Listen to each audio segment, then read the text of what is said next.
Good morning all of you. Welcome to filler forum में आपका एक बार फिर से हार्दिक स्वागत है मेरे साथियों। चलो आ जाइए सभी के पास ऑडियो और वीडियो क्लियर पहुंच रही है। वीडियो नहीं हो पाएगी, सॉरी, ऑडियो सभी के पास क्लियर पहुंच रही है।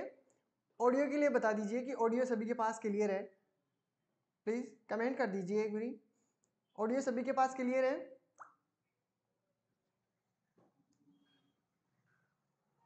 चलो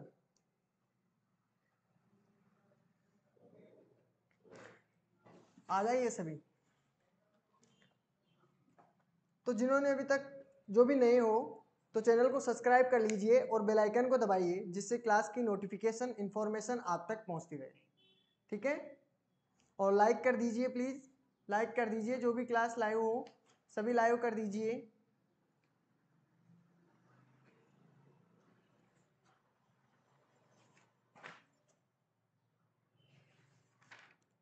क्लास को शेयर कर दो प्लीज़, अपने अपने दोस्तों के पास क्लास को शेयर कर दो। चलो देखो, जिन्होंने अभी तक टेलीग्राम ग्रुप को ज्वाइन नहीं किया है, टेलीग्राम ग्रुप को ज्वाइन कर लो। जिनसे देखो, इनमें फ़ायदा आपको मैं बता देता हूँ। क्लास की आपको पीडीएफ मिल जाएगी, आपके नोट्स आपको उपलब्ध हो जाएंगे।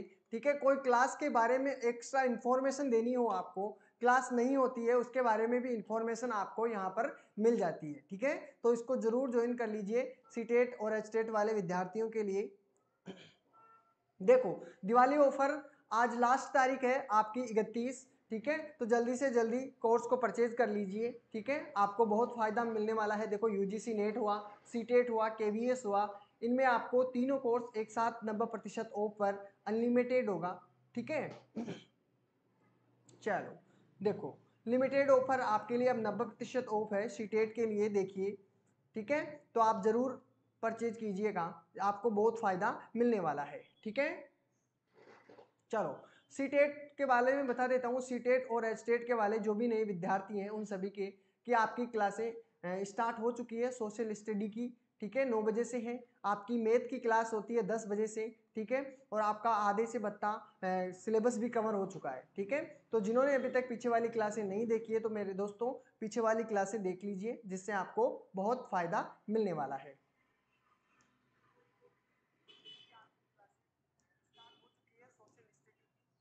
ठीक है, फिर आपकी 1 बजे से कौन सी क्लास है? 1 बजे आपकी इंग्लिश की क्लास है। ठीक है, और सीडीपी की क्लास आपकी 3 बजे से है, और हिंदी की क्लास आपकी रात को 10 बजे होते हैं। उससे पहले 6 बजे आपकी ईवीएस की क्लास होती है। ठीक है, चलो आ जाइए आगे बढ़ते हैं।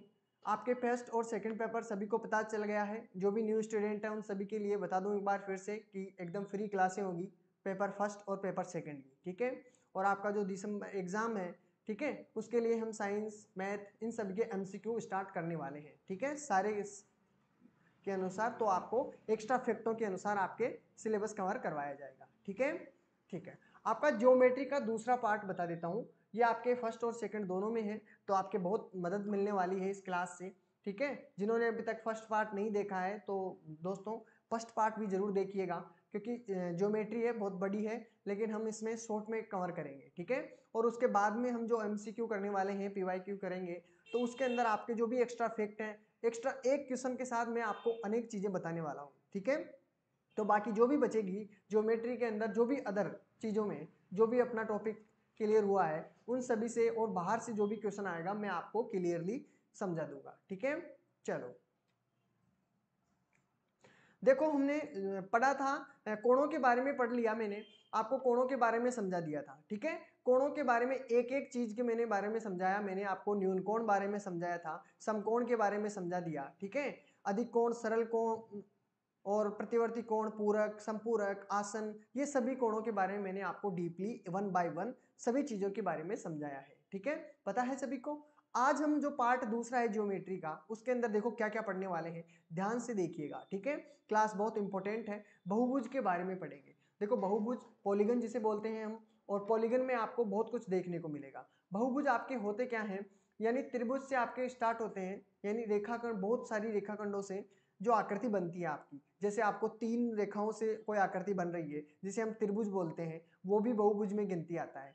अगर हम 4 भुजा बना देते हैं चतुर्भुज, तो वो भी इसी के अंदर गिनती आता है। अगर हम किसी के अंदर 5 भुजाओं को जोड़ देते हैं तो वो भी आपका बहुभुजी होगा। ठीक है, 6 भुजाएं हो, 7 भुजाएं हो, 8 भुजाएं हो, वो सभी किसमें गिनती आती है?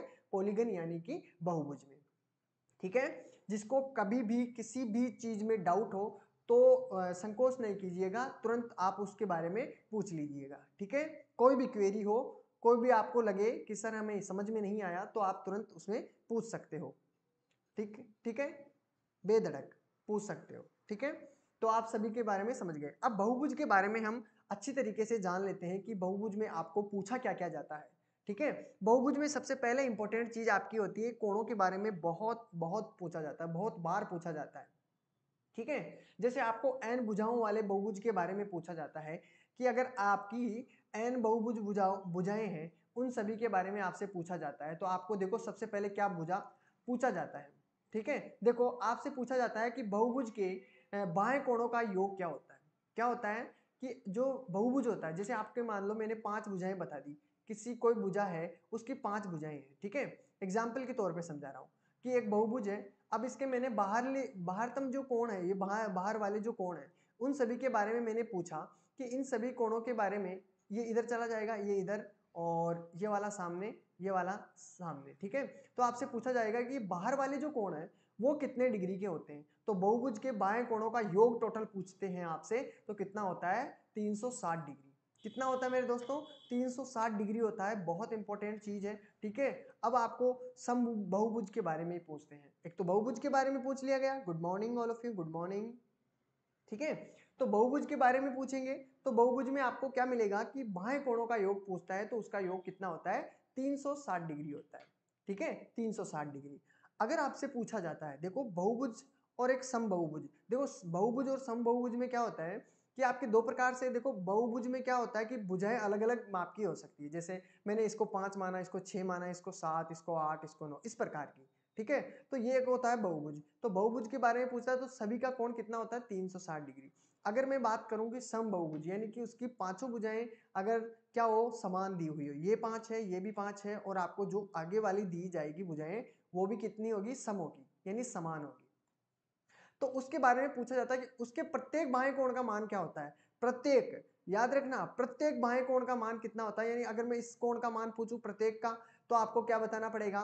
360 में जितनी भुजाएं दी हुई है उसको डिवाइड कर देना, तो आपका आंसर आ जाएगा। जैसे 5 भुजा है, समान है, क्वेश्चन आपका किसी समबाहु पंचभुज, देखो क्वेश्चन भी आपको एग्जाम्पल दिया हुआ है कि आपके देखो समबाहु, सम यानी समान, बाहु यानी भुजा, पंचभुज का मतलब 5 भुजाएं हैं जिसकी प्रत्येक बाएं कोण क्या होगा। तो देखो क्या करना है, n का मतलब है आपकी भुजाओं की संख्या। क्या होता है? भुजाओं की संख्या। तो देखो 360 आपके पास दिया हुआ है, कितनी भुजाएं दी हुई है पंचभुज में? 5। तो 5 से अगर डिवाइड करोगे तो आपका प्रत्येक यानी एक कोण का मान कितना हो जाएगा? आप देख लोगे, 5 7 35 और एक बचा 5 दूनी 10, तो आपका 72 डिग्री आपका क्या होगा? सम बहुभुज का एक कोण का मान होगा। ठीक है, तो बताइए यहां तक किसी को कोई प्रॉब्लम है? अगर सम बहुभुज के बारे में पूछता है, वो देगा एग्जाम में आपको कि सम बहुभुज के प्रत्येक बाएं कोण का मान कितना होता है, या ऐसे पूछेगा कि समबाहु पंचभुज के प्रत्येक बाएं कोण का मान क्या होता है, या ऐसे पूछेगा 6 होगा तो षटभुज का प्रत्येक बाएं कोण का मान क्या होगा। अब बताइए किसी को कोई प्रॉब्लम हो, यहां तक किसी को कोई डाउट हो तो पूछो।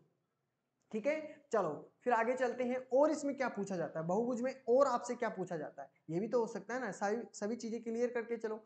तो ठीक है, इसमें देखिए आपको अगर समबहुभुज के प्रत्येक अंतःकोण, अब क्या पूछा है इसने? अंतःकोण के बारे में पूछा है। तो अंतःकोण देखो यहाँ पे मैंने बाएं कोण के बारे में, दोनों के बारे में बता दिया है। अब आपको प्रत्येक बाएं कोण का अंतःकोण का पूछता है। जैसे आपको मैंने कहा कि आपके पास ये 6 भुजाएं हैं दी हुई है। ठीक है, यहाँ पर देखो, यहाँ पर आपके 6 भुजाएं दी हुई है। अब 6 भुजाओं के अंदर आपको क्या करना है, देखो यहाँ पे ये जो कोण है ये है आपके अंतःकोण, यानी अंदर की जो कोण है वो आपके अंतःकोण है, ये वाले। ठीक है, अब ये जो अंतःकोण है आपके सामने, अब ये अंतःकोणों का, या आपको देखो प्रत्येक अंतःकोण का मान पूछा है। प्रत्येक यानी एक अंतःकोण का, इसका प्रत्येक का मतलब इनमें जितने भी हो उसमें एक कोण का मान आपको बताना है। ठीक है, चलो उसका एक फॉर्मूला होता है, याद रखोगे अच्छी तरीके से, यानी 180 होता है, 180 डिग्री माइनस आपको क्या करना है, 360 बटे आपका n होता है। ठीक है, ये आपका एक फॉर्मूला होता है, इसको याद रखना पड़ेगा। देखो इसमें याद रखना आपके लिए बहुत ज़रूरी है, ठीक है। अगर ये याद नहीं रख सकते तो आपको सीधा सा एक और करना है, n माइनस आपका 2 होता है, बटे में आपका क्या होता है, बटे n होता है इंटू आपका 180। इसी से बनेगा ये इसी से बनता है, ठीक है। जैसे आपको n क्या किया मैंने, n नीचे कॉमन ले लिया है, ठीक है, और 180 यहाँ पे रखा n, ठीक है, माइनस आपका 360, ठीक है। तो इस प्रकार आपसे ये क्वेश्चन बनता है, ठीक है। अब देखो इसमें सोल्व करके देखते हैं इसमें कैसे सोल्व होता है, ठीक है। चलो इसमें दिया हुआ है कि पंचभुज का प्रत्येक अंतःकोण, इसमें भी 5 भुजाओं वाला अंतःकोण दिया हुआ है, देखो इस प्रकार बनता है, ठीक है। लेकिन ये क्या है, सम है, सम भुजाएं हैं, यानी समान भुजाएं दी हुई है। देखो यहाँ पर तो अब 5 भुजाएं दी हुई है, 1 2 3 4 5 दी हुई है। अब प्रत्येक अंतःकोण का मान पूछा है, 5 भुजाएं आपके सामने दी हुई है, तो n की वैल्यू आप रख दो, आपका आंसर आ जाएगा। देखते हैं 180 आपके सामने दिया हुआ है, ठीक है, माइनस आपके पास 360 दिया हुआ है और 5 दिया हुआ है, ठीक है, क्योंकि पंचभुजा है। अब 5 से डिवाइड करोगे तो 5 7 थे आपका 35, वही बचा 5 दूनी आपका 10 होता है, ठीक है। माइनस करो 180 के अंदर से, तो आपका राइट आंसर कितना बनता है, आपका राइट आंसर 108 डिग्री। तो आपके प्रत्येक अंतःकोण का मान कितना होता है, 108 आपका आंसर बनेगा। बताइए यहां तक किसी को कोई प्रॉब्लम, डाउट, क्वेरी कोई हो तो बताइए प्लीज, ठीक है। किसी को नहीं है, किसी को भी नहीं है, चलें आगे की तरफ। चलो डन है सभी का। अब और क्या पूछते हैं, समबाहुभुज के बारे में तो आपने जान लिया है। अब अंतःकोणों का योग पूछा है कि अगर समान भुजा ना हो तब क्या हो, तो तब आपका फॉर्मूला ये वाला बनता है, ठीक है। ये वाला आपका फॉर्मूला बनता है, इसको भी आपको याद करना पड़ेगा, ठीक है। दोनों में से एक चीज को याद कर लो, ठीक है, ये वाला या ये वाला, दोनों में से। तो बहुभुज के अंतःकोणों का योग पूछता है, अंतःकोणों का योग टोटल, तो आपको उसको क्या करना है इस प्रकार निकालना है। जैसे मैंने वही पंचभुज रखा है, एक एग्जाम्पल ले लेते हैं, ठीक है, एक एग्जाम्पल ले लेते हैं, पंचभुज वाला ले लो, क्योंकि सभी में चल जाएगा तो आपको सभी में क्लियर हो जाएगा, एक चीज से आपको बहुत चीजें देखने को मिलेगी। पंचभुज ले लिया बहुभुज में अब देखिए n क्या है आपके पास, 5 है, ठीक है, माइनस आपका दिया हुआ है 2 दिया हुआ है, ठीक है, मल्टीप्लाई में आपका दिया हुआ है 180, ठीक है, ब्रैकेट में दिया हुआ है, योग पूछा है ना अंतःकोणों का, ठीक है। तो 5 में से 2 गए तो आपके पास 3 बचा, इंटू आपका 180 है, तो आपको 18 दिया 54, तो आपका कितना हो जाएगा 540। अगर 6 भुजाएं होती है और 6 भुजाओं में आपसे पूछा जाता है कि अंतःकोणों का योग क्या होता है, तब फिर आप क्या बताओगे कि आपके 6 भुजाएं दी हुई है, माइनस करो 2 और मल्टीप्लाई करो 180 से, ठीक है। तो आपका कितना हो गया 4 और मल्टीप्लाई कर दो इसका, तो आपका 18 या 54, 18 चौक 72, तो आपका 720 आंसर होगा। अब बताइए यहां तक किसी को कोई प्रॉब्लम हो, ठीक है, कोई नहीं है, बिल्कुल क्लियर, ठीक है। इसी प्रकार के क्वेश्चन पूछे जाते हैं, लेकिन आपको फॉर्मूले की वजह से आप उल्टे सुल्टे लगा देते हो, इसलिए मैंने बेसिकली हर चीज के एक बारीकी से मैंने आपको बताया है कि आपको इन फॉर्मूलों को याद रखना पड़ेगा।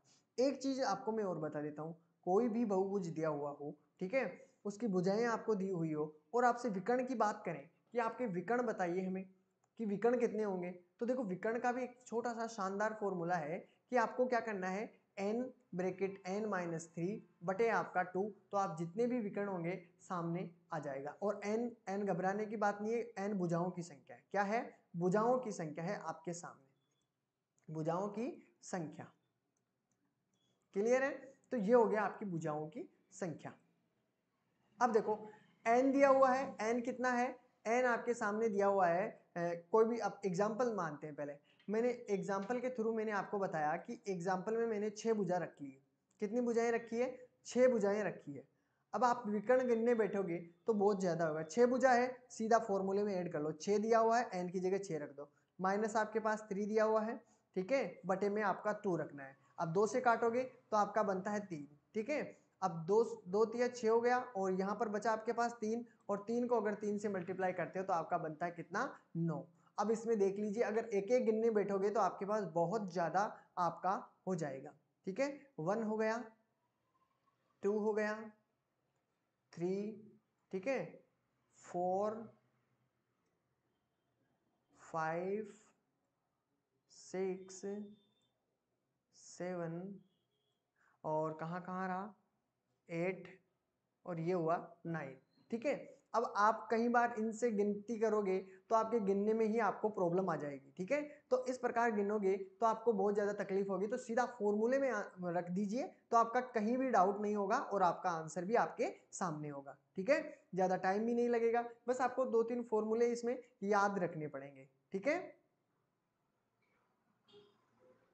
देखो n3 हो तो यहाँ पे 3 रख के देख लो, 3 दिया हुआ है, 3 में से देखो आपके पास 3 माइनस कर दीजिए, 2 आपका होगा, तो 3 में से 3 गया तो आपके पास 0 बचा, ठीक है। अब किसी भी संख्या को आप 0 से मल्टीप्लाई करोगे तो 0 बनता है, ठीक है। तो आपके क्या होता है त्रिभुज में, इसमें एक भी विकर्ण नहीं होगा, ठीक है। नहीं होगा ना एक भी विकर्ण, कैसे बनाओगे, देखो यहां से बनाते हो विकर्ण, तो अगर इसी पे मिलता हो तो ये तो भुजा हो गई, इसको मिलाते हो तो ये भी भुजा हो गई, और यहां से मिलाते हो तो ये भी भुजा, तो यानी इसमें कोई विकर्ण नहीं होगा, ठीक है। हाँ 3 हो तो कारण भी आपको सामने हो गया कि आपका कितना होगा 0। क्लियर है अब तो? Good morning, good morning. चलो कोई डाउट है, अब कोई डाउट और क्वेरी हो तो पूछिए, ठीक है। चलो चलो अब कुछ फैक्ट हैं जो आपको याद रखने हैं। जैसे आपके फैक्ट के सामने क्या है, ये 2-3 चीजें आपको याद रखने पड़ेंगे, ठीक है। जैसे मैंने आपको कहा कि देखो पढ़िए, ध्यान से पढ़िए, ये आपको वैसे नोट्स के रूप में मिल जाएंगे, क्वेश्चन भी आपको क्वेश्चन के तौर तरीके से मिलते हैं। देखो त्रिभुज का जो कोण जितना बड़ा होगा, जैसे मैंने आपको एक त्रिभुज दिया है, ठीक है। ये मैंने एक त्रिभुज बना दिया है आपके सामने, और ध्यान से देखिएगा ये कहना क्या चाहता है। यहाँ पर मैंने रखा कि यहाँ पर मैंने रखा कि 60 डिग्री है, ठीक है। और यहाँ पर मैंने रखा कि यहाँ पर 50 डिग्री है, और 5 4 9 होते हैं, और ये मैंने आईडिया से यहाँ पर रखो, थोड़ा ज़्यादा रख देते हैं, यहाँ पर मैंने 70 रख दिया है, ठीक है। 70 रख दिया है तो 7 6 दूनी 12 1 13 130 हो गया, और अगर इसको मानते हैं तो 50 मान लेते हैं, ठीक है, ठीक है। अब देखिए, अब देखो यहाँ पर ये चीज ये समझाना चाह रहा है कि जितने मतलब जितना कोण बड़ा होगा ना, देखो यहाँ पर 70 डिग्री है तो इसके सामने जो भुजा होगी तो वो भी सबसे बड़ी भुजा होगी। इस चीज को समझने की कोशिश करना, ठीक है। यानी जितना बड़ा कोण होगा, यानी यहाँ पर जितना बड़ा 70 डिग्री सबसे बड़ा कोण है इसके अंदर, तो इसके सामने जो भुजा होगी वो क्या होगी, सबसे बड़ी भुजा होगी, ठीक है। और आपके सामने जो सबसे छोटी भुजा दी हुई है उसके सामने सबसे छोटी भुजा होगी, ठीक है। ये बात इसमें कही गई है, ठीक है। तो आपको कहीं भी अगर थ्योरेटिकल रूप में भी कोई क्वेश्चन मिलता है तो आप आसानी से इन क्वेश्चनों का जवाब दे सकते हो, ठीक है।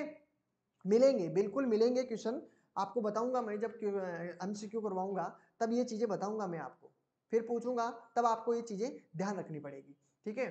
थोड़े बहुत देख लेते हैं कि कोणों के अंदर क्या क्या इंपॉर्टेंट चीजें होती है, ठीक है। समकोण की बात कर लेते हैं पहले। समकोण आपके पास देखो ये दिया हुआ है, ठीक है। समकोण वैसे बेसिकली चीजें सभी को पता होगी, लेकिन एक बार ध्यान से और देख लीजिए। समकोण में एक तो क्या होता है, 90 डिग्री का कोण होता है, क्या होता है, एक आपका 90 डिग्री का कोण होता है, वही आपका समकोण होता है, ठीक है। ये इसी कारणवश आपका ये समकोण होता है, ठीक है, जिसे हम लंबवत कोण भी बोलते हैं, लंबवत। अब इसके अंदर देखिए, अब इसके अंदर त्रिभुज के जो 90 डिग्री दिया हुआ है, अब ये जो भी कोण होंगे या तो आपके सामने देखो दिया होंगे 60 दे देगा, 30 दे देगा, 45 दे देगा, और सभी बाकी 90 से छोटे होंगे, तो सबसे बड़ा आपके पास ये होगा। और जो सबसे बड़ी भुजा है उसे हम क्या बोलते हैं, कर्ण बोलते हैं। क्या बोलते हैं, कर्ण बोलते हैं। ये चीज आपको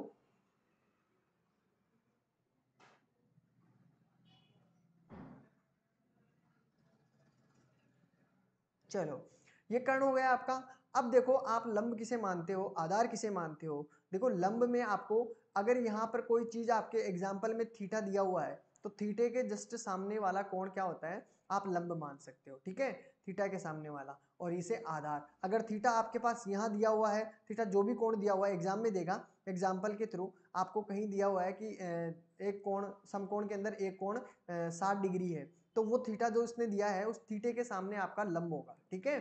थीटा के सामने आपका लंब होगा और आधार ये होगा, ठीक है। समझने की कोशिश करना, थीटा के सामने वाला लंब और फिर आधार ये हो जाता है, ठीक है, थीटा।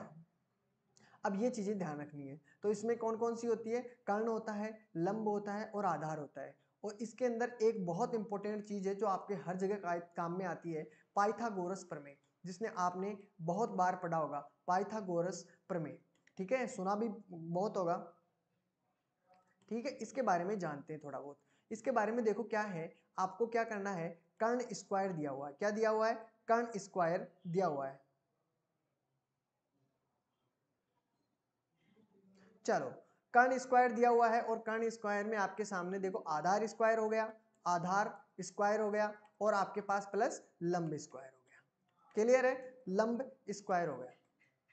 क्लियर है? अब इसको जब भी आप आधार ज्ञात करना चाहते हो तो आपको क्या करना पड़ेगा, जो कर्ण स्क्वायर दिया हुआ है उसके माइनस करना है लंब स्क्वायर, तो आपका क्या बनेगा? आधार स्क्वायर।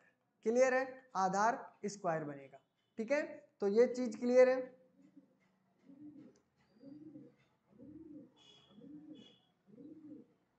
चलो, ये आपके अब लंब पूछे तो लंब को बाहर निकाल देना, आपका भी आधार भी, इसको क्या हो जाएगा, कर्ण स्क्वायर माइनस आधार स्क्वायर बराबर लंब स्क्वायर।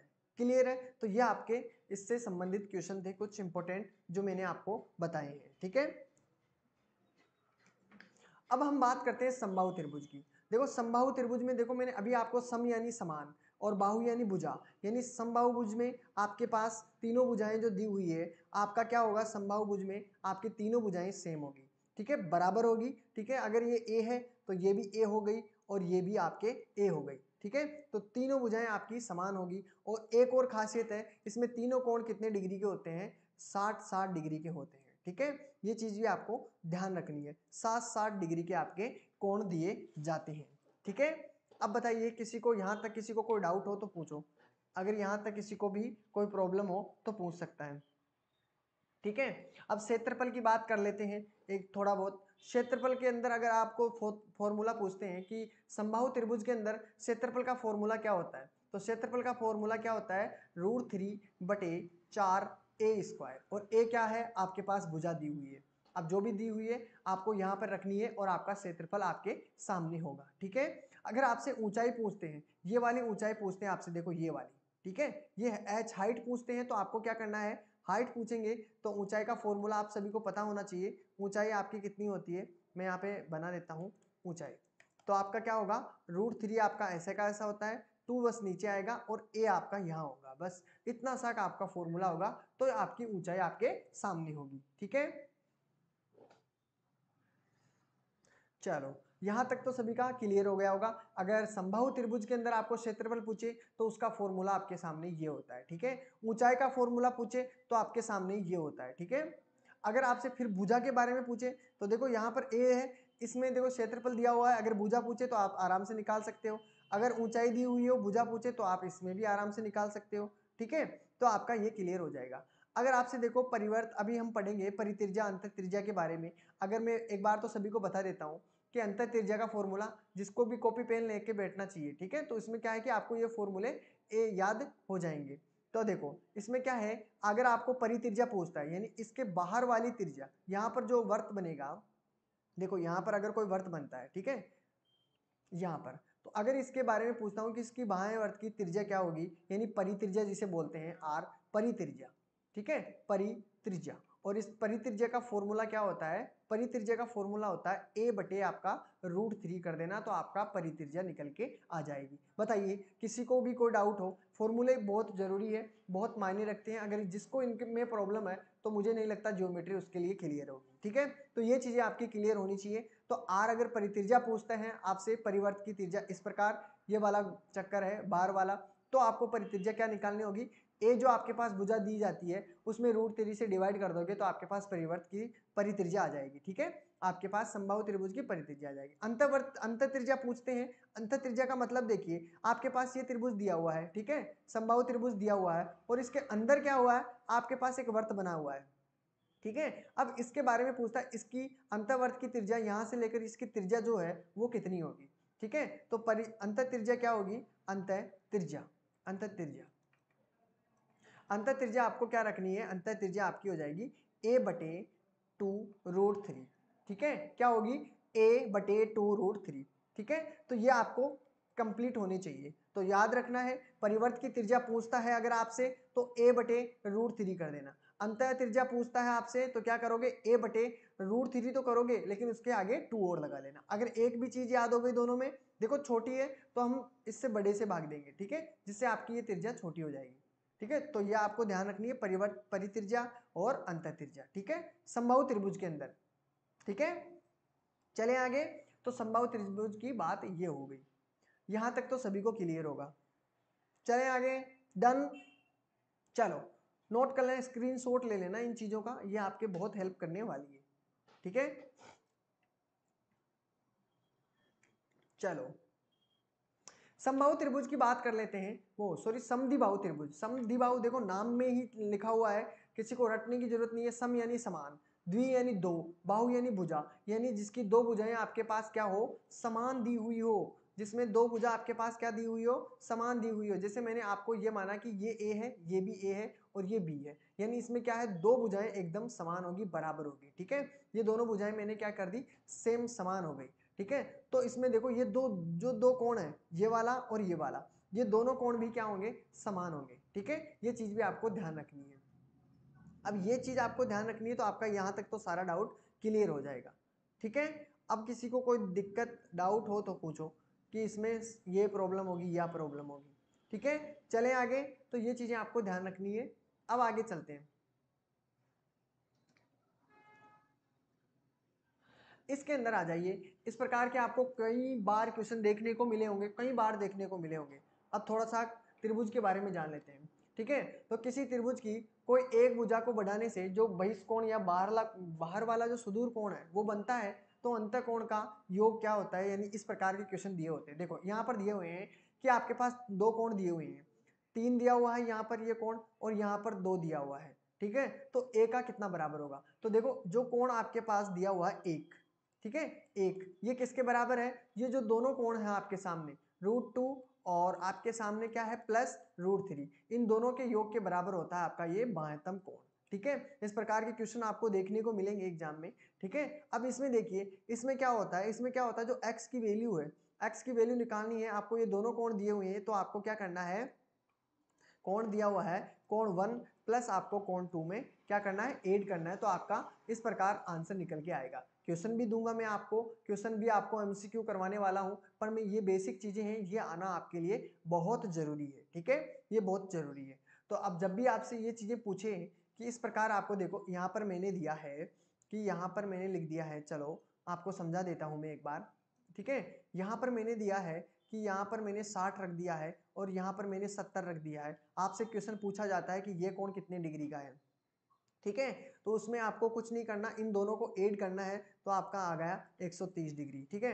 अगर आपसे देखो पूछा जाता है कि 130 डिग्री तो आपके पास आता है, अब आपसे मैं पूछता हूं कि आपको, अगर मैं इस प्रकार क्वेश्चन दे देता हूं, यहाँ पर मैंने पूछा कि यहाँ पर कितने डिग्री का कोण होगा, इस प्रकार एग्जाम में दिए होते हैं कि यहाँ पर 60 दे दिया, यहाँ पर 130 दे दिया। अब आपसे पूछा जाता है कि यहाँ पर कितने डिग्री का कोण होगा, तो क्या करोगे, इसमें से इसको घटा लेना, या सॉरी इसमें से आपको ये घटा देना है, तो आपके पास राइट आंसर ये वाला आ जाएगा, ठीक है। जो भी पूछे आपको इस प्रकार करना है, ठीक है। इसमें भी इसी प्रकार क्वेश्चन पूछे जाते हैं, यहाँ पर कोण का मान दे देते हैं, यहाँ पर भी कोण का मान दे देते हैं, फिर आपसे पूछा जाता है कि x की वैल्यू बताइए, या आपको एक तो ये वैल्यू दे देता है और एक ये वैल्यू दे देता है, फिर आपसे पूछा जाता है इसकी वैल्यू क्या है, ठीक है। तो ये चीजें आपको ध्यान में रखनी है। अब बताइए, यहां तक किसी को कोई प्रॉब्लम डाउट हो तो चलो आगे की तरफ बढ़ते हैं। लंब केंद्र के बारे में जान लेते हैं, ठीक है, परिकेंद्र के बारे में जान लेते हैं, ठीक है, अंतः केंद्र के बारे में जान लेते हैं, ठीक है, ऑर्थो सेंटर क्या होता है, ठीक है। तो ये चीजें आपको बहुत इंपॉर्टेंट होगी, तो हम इन चीजों के बारे में भी डीपली पढ़ लेते हैं थोड़ा बहुत, ठीक है। चलो सबसे पहले लंब केंद्र के बारे में जान लेते हैं कि ऑर्थो सेंटर होता क्या है, ठीक है।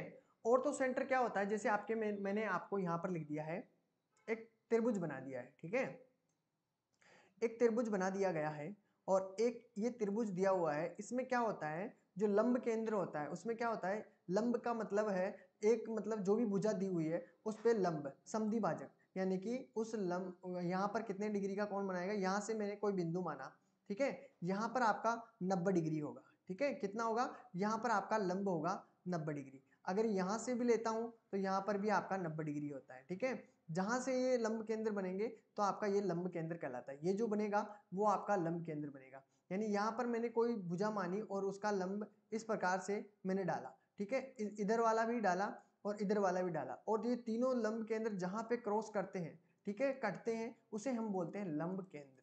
क्या बोलते हैं? लंब केंद्र बोलते हैं उसे। ठीक है, तो ये आपको ध्यान रखने हैं। अब ये जो लंब केंद्र है, इन चीजों को आपको ध्यान में रखना है। अब देखते हैं इसमें पूछते क्या है, आपको पूछते क्या है, इस चीज को आप ध्यान रखोगे। क्या पूछते हैं आपसे? जैसे मैंने आपको यहाँ पर रखा कि मैंने इसको ए माना है और इसको मैंने बी सी मान लिया, ठीक है, बी सी मान लिया, इसको डी माना है, इसको ई मान लेते हैं और इसको एफ मान लेते हैं। चलो ठीक है, अब देखिए आपसे क्या क्या पूछा जाता है, क्या क्या पूछते हैं, इसको भी मैं थोड़ा मिला लेता हूं, ठीक है, यहाँ पर।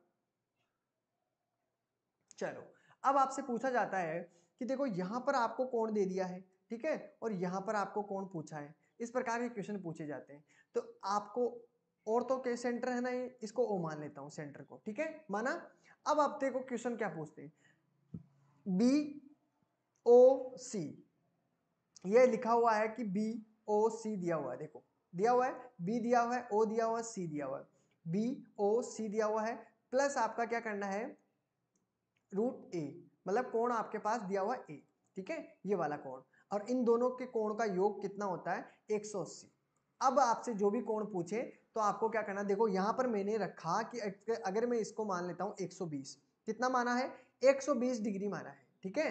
अब मैं पूछता हूं कि ए की वैल्यू कितनी है, तो ए की वैल्यू क्या है, कि देखो बी ओ सी, इसकी वैल्यू बी ओ सी की वैल्यू मैंने कितनी बताई, बी ओ सी की वैल्यू मैंने 120 बताई है, ठीक है, 120 रख दिया, प्लस ए की वैल्यू निकालनी है आपको, बराबर आपके पास 180 दिया हुआ है, ठीक है। तो क्या करोगे, जो 120 दिया हुआ है वो इधर चला जाएगा, तो रूट ए की वैल्यू कितनी हो जाती है आपके पास, 180 में से आप क्या करोगे, माइनस करोगे 120 मेरे साथियों, तो फिर कितना बच जाएगा आपके पास, 60। तो आपके ए की वैल्यू कितनी होती है, 60, ठीक है। और यहां तक तो सभी का क्लियर होगा, मेरी उम्मीद करता हूँ। ये तो लंब केंद्र आपको समझ में आ गया होगा, ठीक है। तो अब आपको देखो, अब पूछा है कि ए ओ सी की वैल्यू अगर आपके पास दी हुई हो, ए दिया हुआ हो, ओ दिया हुआ हो और सी दिया हुआ हो, ठीक है, तो ये आपके पास दी हुई हो, तो आप क्या करोगे, 1 मिनट में कलर चेंज कर देता हूं जिससे आपको अच्छा तरह दिख सके।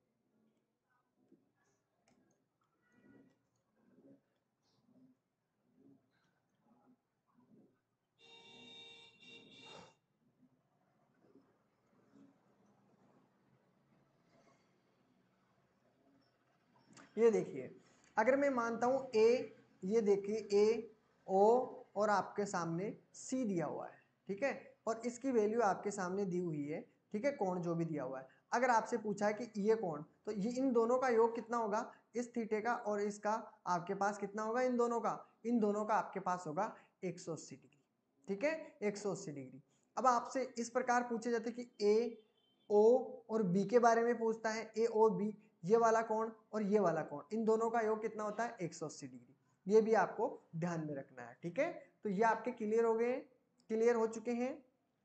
चलो, तो ये लंब केंद्र आपका कंप्लीट हो चुका है, ठीक है। उसके बाद में हम बात करते हैं अंतः केंद्र की, ठीक है, अंतः केंद्र की बात कर लेते हैं। अंतः केंद्र में आपको कुछ नहीं करना है, देखो वही चीज होगी आपके पास, देखो वहीं से लंब केंद्र बनेगा, ठीक है, वहीं। अब जहां पर ये मिलेगा वो आपका क्या बनेगा, इसमें क्या है, इसमें जो कोण है, जैसे ए कोण दिया हुआ है, बी कोण दिया है, ये हमेशा जो लंब समद्वि अंतः केंद्र होगा, समद्विभाजित होगा, तो वो आपको कोण जो दिया हुआ है उसको 2 बराबर भागों में डिवाइड कर देगा।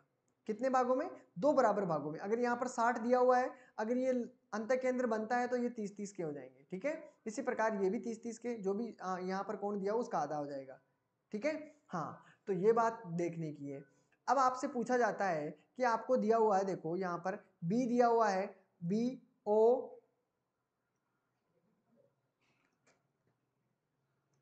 चलो ये देखो यहाँ पर बी दिया हुआ है और यहाँ पर ओ है सभी का, और ये है आपके पास सी।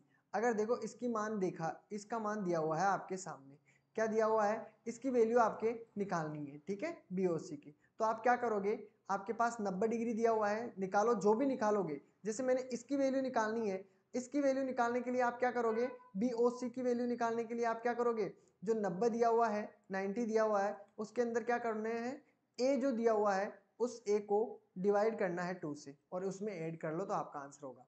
अगर आपसे पूछा जाता है कि ए ओ और बी, ये वैल्यू आपसे दी हुई है, ध्यान से देखिएगा, अगर ये वैल्यू आपको दी हुई है और आपको ये वैल्यू इसके बारे में पूछा है या इसकी वैल्यू दी हुई है और इसके बारे में पूछा है, तब क्या होगा, तब मेरे साथियों यही होगा कि जो आपके पास दिया हुआ है 90, उसमें क्या करोगे प्लस, उसमें रूट बी करना है, बटे में आपको 2 करना है, तो आपका आंसर ये बन जाएगा।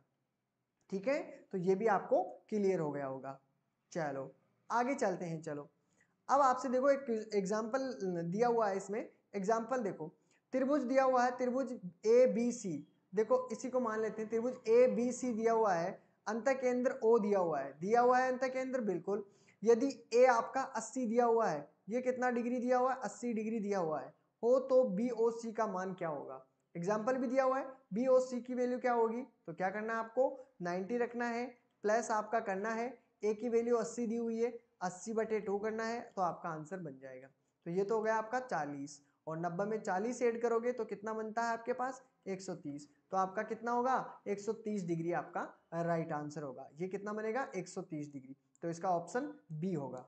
ठीक है, तो अब तो सभी को क्लियर हो गया होगा। अंतकेंद्र के बारे में अगर पूछे तो आपको कोई प्रॉब्लम, कोई डाउट नहीं होगी।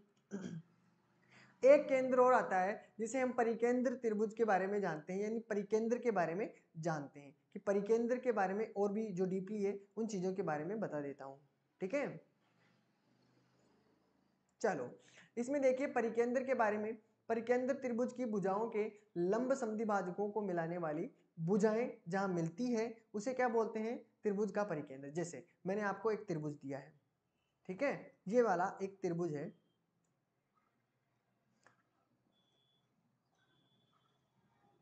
चलो अब देखिए ध्यान से, अब जो आपके पास दिया हुआ है त्रिभुज, इसके बारे में आपको बताना है, तो क्या बताओगे परिकेंद्र के बारे में, जो त्रिभुज बनता है, यानी यहाँ पर सेंटर मान के अगर आप इस पे वर्त बनाओगे तो आपका क्या बनेगा, ये तीनों भुजाओं को कवर करेगा। ठीक है, इस प्रकार इसको कैद कर लिया गया है। ठीक है, अब आपसे पूछा जाता है कि देखो यहां से जो त्रिभुज बनेगा, मतलब यहां पर आपके, अगर मैं त्रिज्या बनाता हूं वर्त की, तो आपको यहां से और यहां से बराबर होगी। ठीक है, क्योंकि त्रिज्या तो वर्त की बराबर ही होती है। ठीक है, तो ये क्या होगा आपका परिकेंद्र कहलाएगा।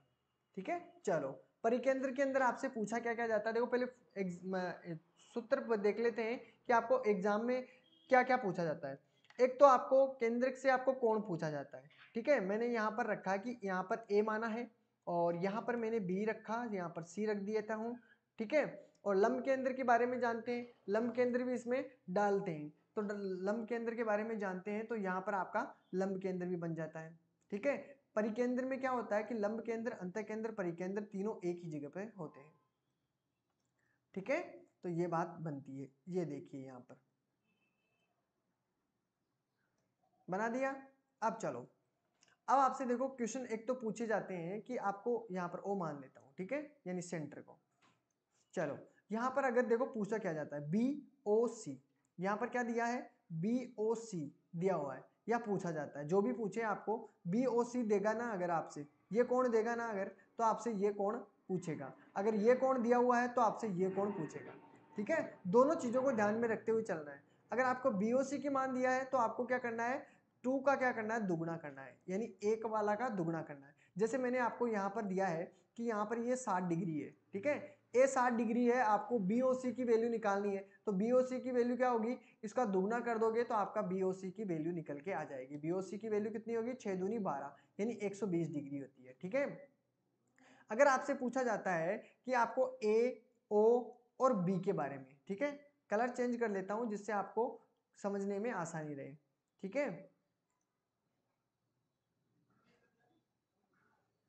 ये देखिए, अगर मैं आपसे देखो एक तो समझ गए होंगे, अब मैं आपको ये देता हूं कि ये ए है, ए से ओ तक पहुंचे, ओ से आपको बी तक पहुंचे।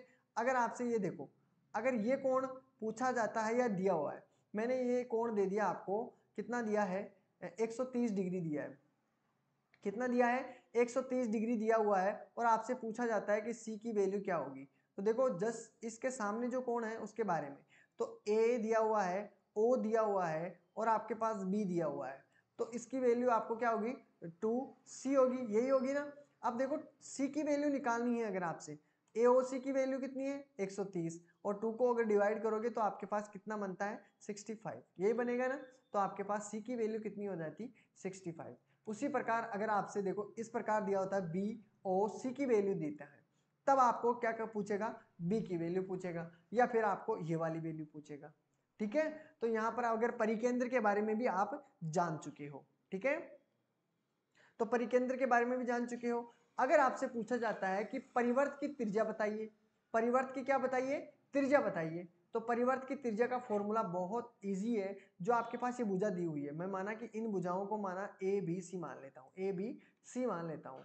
अगर आपसे पूछा जाता है इसका क्षेत्रफल भी दे देता है वो, और आपको परिवर्त की त्रिज्या पूछता है, तो क्या करना है, ये भुजा तीनों भुजाओं को क्या करना है, मल्टीप्लाई ABC, और जितना क्षेत्रफल आपको दिया जाता है उसका 4 गुना कर देना। ठीक है, तो आपको क्या निकल के आ जाएगी, परिवर्त की त्रिज्या। ठीक है, अगर आपको परिवर्त की त्रिज्या दी हुई हो, तीनों भुजाओं की वैल्यू दी हुई हो, अगर आपसे क्षेत्रफल पूछा जाता है तो आप आसानी से निकाल लोगे। ठीक है, कोई डाउट कोई क्वेरी हो तो बात करना। ठीक है, कोई प्रॉब्लम हो तो पूछ सकता है।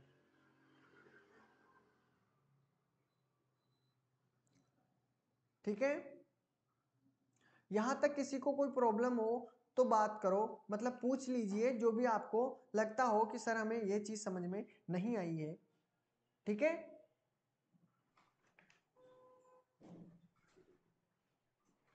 चलो,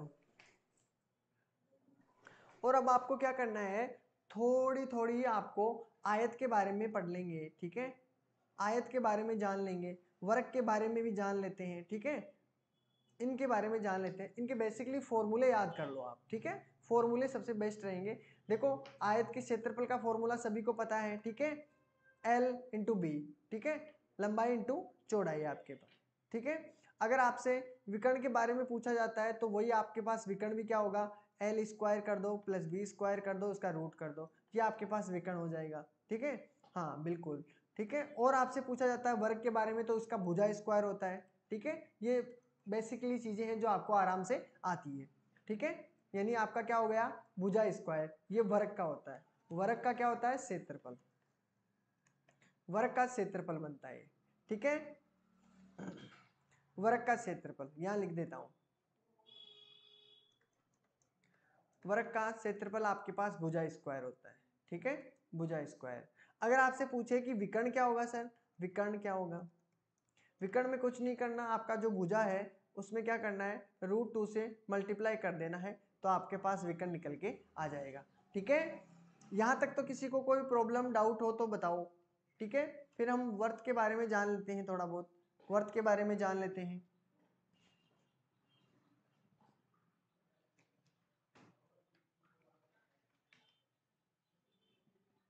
चलें आगे, यहां तक किसी को कोई डाउट हो तो बता दीजिए, फिर वर्त के बारे में जान लेते हैं थोड़ा बहुत। ठीक है, आपका सिलेबस भी कवर करवाना है, कोशिश करते हैं कि जियोमेट्री के MCQ में आपको बहुत चीजें क्लियर करवा दूं। ठीक है, ठीक है, इन चीज़ों के बारे में मैंने बता दिया कि परिकेंद्र पे कौन कौन सा, अगर ये वाला दिया हुआ है, ये सभी मैंने आपको PDF भी उपलब्ध करवा दूंगा मैं इन चीज़ों की, जो आपको और भी अच्छी तरीके से समझ में आ जाएगी। ठीक है, देखो परिवर्त मैंने अभी आपको समझाया है परिकेंद्र के बारे में। ठीक है, उन सभी को मैंने आपको यहाँ पर समझा दिया है। अब देखो एक एग्जाम्पल भी दिया हुआ है, अगर करना चाहो तो समझा देता हूँ मैं एक बार इसके बारे में भी। ABC में परिकेंद्र O है, मैंने एक ABC बना दिया है, बना हुआ है। ठीक है, ओ आपके पास केंद्र दिया हुआ है, यदि आपके पास ए की वैल्यू आपके पास 70 डिग्री दी हुई है, यानी ए की वैल्यू मैंने आपके पास 70 डिग्री रख दी है। ठीक है, 70 डिग्री रख दी है।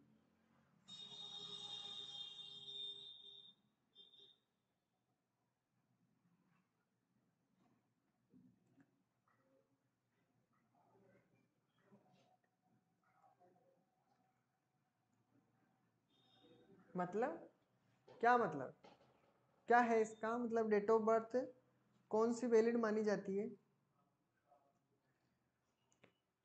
डेट ऑफ बर्थ कौन सी वैलिड मानी जाती है, मतलब आपको डेट ऑफ बर्थ में, पूरी date of birth Aadhaar card में चेंज है क्या,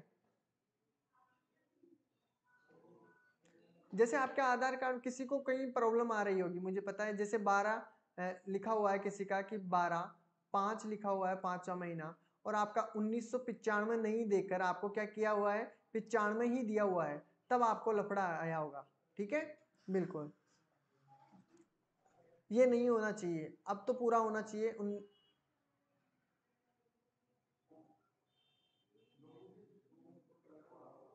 डॉक्यूमेंट्स वेरिफिकेशन में आपकी डेट ऑफ बर्थ पूरी कंप्लीट होनी चाहिए, 10th 12th की, मतलब 10th में 10th की होगी। ठीक है, हाँ तो ये क्वेश्चन तो सभी का समझ में आ गया होगा अब तो, इसमें तो किसी को कोई डाउट नहीं है, बिल्कुल आपका आ गया होगा, क्योंकि देखो 70 दिया हुआ है। अब आपसे, हाँ बिल्कुल बिल्कुल सही है।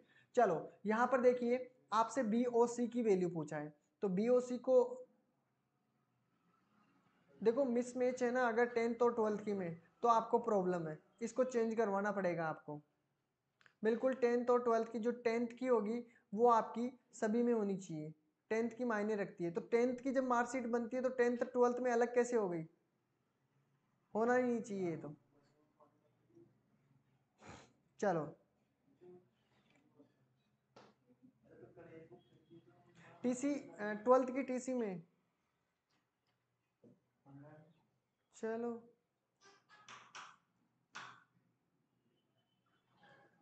जब 10th 12th की TC में आपके पास डेट ऑफ बर्थ गलत है, तो बाकी जितनी भी आपने डिग्रियां की होगी सभी की वही लगी होगी।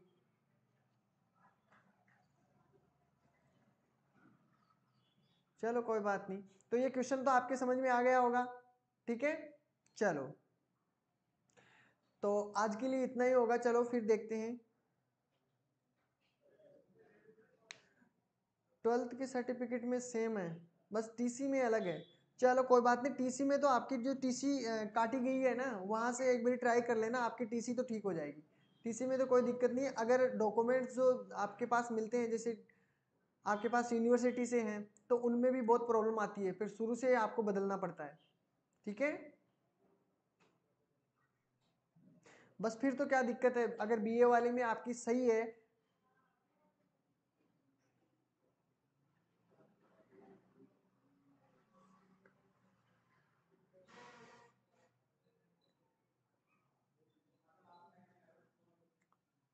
बिल्कुल 10th वाली में सही है ना अगर आपकी, तो 10th वाली में जो है वो आगे भी है, तो कोई दिक्कत नहीं है। TC में आपको जहाँ 12th पढ़ी थी आपने, वहां से TC में ठीक हो जाएगी, वहां से TC में बिल्कुल ठीक हो जाएगी, वहां पे जाके आप ट्राई कीजिएगा।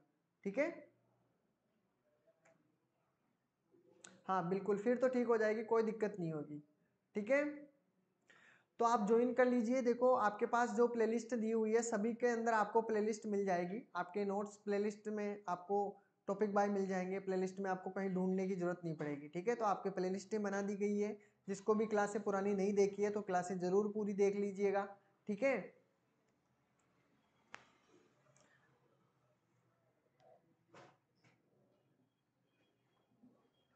कैसे नहीं कर रहे हैं, कारण तो पूछिए भाई, कारण तो पूछिए, उन्होंने ही गलती की है तो वही सही करके देंगे, वही सही करके देंगे, आगे कंप्लेन करो उनकी। ऐसे नहीं होता है, हर चीज़ का सॉल्यूशन होता है। ठीक है, तो उन्हें कहिए कि इसका सॉल्यूशन बताइए। चलो, तो क्लास जरूर पूरी देखिएगा दोस्तों, क्योंकि पूरी क्लास देखोगे तो आपके सारे डाउट भी होंगे, अगर कोई, तो आपके डाउट भी क्लियर हो जाएंगे। ठीक है, पूरे डाउट क्लियर हो जाएंगे।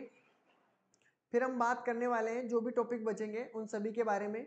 ठीक है, टॉपिक बाय टॉपिक, और फिर जो MCQ स्टार्ट होंगे जल्दी से, आपके जो आपका एग्ज़ाम है नज़दीक है। ठीक है, चलो ऑल द बेस्ट, तैयारी अच्छे से करना। ठीक है, नंबर लाना है आपके आपको। चलो मिलते हैं कल की क्लास के अंदर। Thank you.